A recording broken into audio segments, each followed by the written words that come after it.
चतुर्थी special साबुदाणा थालीपीठ। यासाठी लागणारं साहित्य साबुदाणा जो 1 वाटी भिजवून घेतलेला आहे, पण पूर्वी त्याला आपण मिक्सरमध्ये थोडंसं बारीक केलेलं आहे। त्यानंतर जाडसर शेंगदाण्याची भरड, बारीक शेंगदाणा, 2 बटाटे किसून घेतलेले आहे, मीठ, तिखट आणि हिरवी मिरची, आणि सोबतच आपल्याला थोडंसं जिरं देखील याच्यामध्ये घालायचं आहे। तर जिरा, तर सर्वप्रथम आपण यामध्ये थोडासा जाडसर कूट घालून घेऊ। त्यानंतर हा थोडासा बारीक कूटसुद्धा घालून घेऊ। त्यानंतर हे 2 किसलेले बटाटे याच्यामध्ये टाकायचे आहेत। सोबत आपल्याला जी मिरची कट केलेली आहे त्या मिरच्या घालायच्या आहे। त्यानंतर 1 चमचा तिखट, नसेल तर आपण मिरची देखील नुसती वापरू शकता, आणि थोडंसं चवीपुरतं मीठ आपण इथे घालतो आहे, आणि जिरं। आता हे सर्व मिश्रण आपण नीट मिक्स करून घेऊ।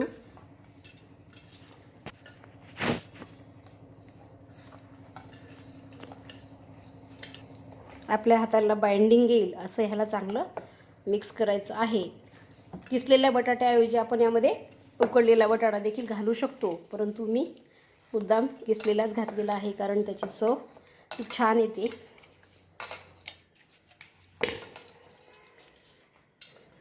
दह्याच्या चटणीसोबत अत्यंत चविष्ट हे साबुदाणा थालीपीठ लागते। जेव्हा आपल्याला उसळ खाण्याचा कंटाळा येतो त्यावेळेला हे ऑप्शन आपल्यासमोर उपलब्ध असते, करून पहा।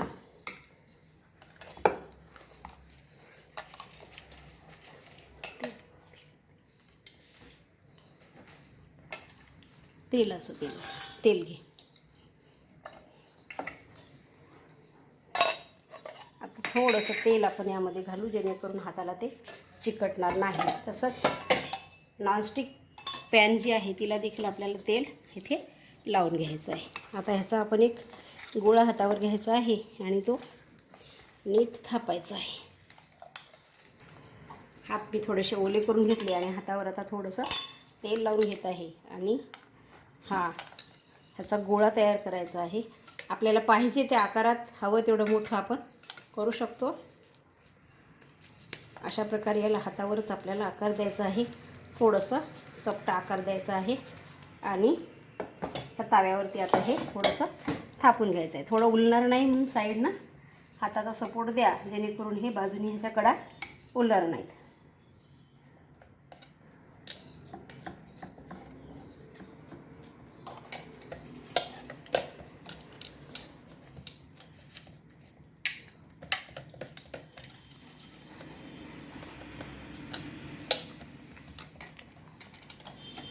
याला मधोमध या ठिकाणी आपल्याला होल करायचं आहे, आणि या होलमध्ये आपल्याला तेल थोडंसं टाकायचं आहे।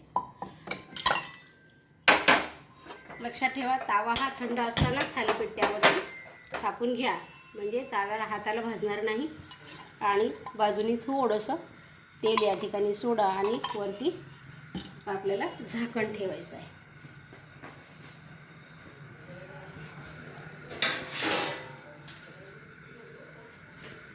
बघूया 10 मिनिटांनंतर आपलं थालीपीठ। आपल्या जो शेंगदाण्याचं कूट बारीक शिल्लक राहिलं होतं त्याच्यापासूनच आपण एक चटणी तयार करू।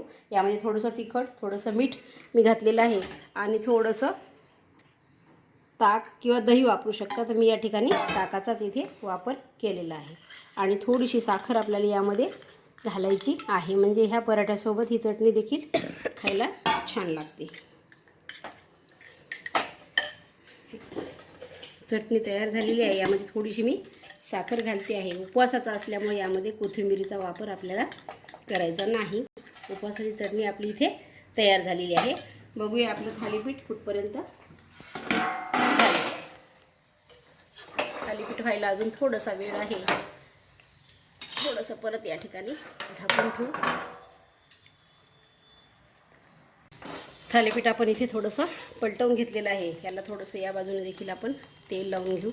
आपण तेलाच्या ठिकाणी तुपाचा वापर देखील करू शकता, परंतु मी तेलच या ठिकाणी वापरलेलं आहे। जाडसर टाकल्यामुळे थोडं पलटवायला प्रॉब्लेम येतो, परंतु याच्यामध्ये जाडसर शेंगदाणे खूप छान लागतात। थोडा करण्यासाठी त्रास होतो, परंतु चवीला खूप छान लागतं, म्हणून जाड आणि बारीक अशी दोनही शेंगदाणे आपल्याला या ठिकाणी वापरायचे आहे. थालीपीठ आपलं या ठिकाणी आता होत आलेलं आहे. तयार आहे आपलं चतुर्थी स्पेशल उपासाचं साबुदाण्यापासून तयार केलेलं हे थालीपीठ.